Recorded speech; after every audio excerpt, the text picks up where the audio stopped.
ఈయన ఆ ఫొటోస్ చూడండి, పవన్ కళ్యాణ్, మెగాస్టార్, చరణ్. సో ఆ ముగ్గురు ఫోటోలు పెట్టుకుని ఆ సైకిల్కి పెట్టి వెళ్తున్నారు. అంటే దాని యొక్క ఉద్దేశం, ఆ అభిమానం చూడండి. ఆయన ఏం కోరుకుంటున్నారు? ఆ కుటుంబం అంతా కూడా కలకాలం చల్లగా ఉండాలని కోరుకుంటున్నారు.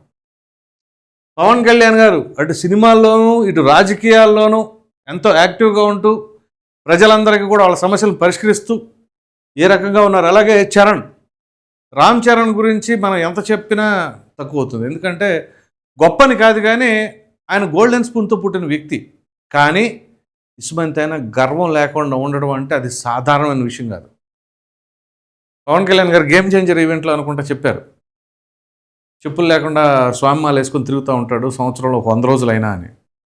అది అంతేకాదు, సమాజం పట్ల ఎంత బాధ్యతతో ఆయన వ్యవహరిస్తారు అని అంటే సోషల్ సర్వీస్.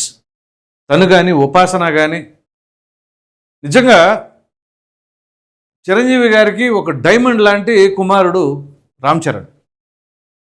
సో అటువంటి కుటుంబ నేపథ్యం, ఈ కుటుంబ సభ్యులందరూ కూడా మరి ఆయురారోగ్యాలతో కలకాలం వర్ధిల్లాలి అని చెప్పేసి ఈ యాత్ర చేపట్టారు అతను.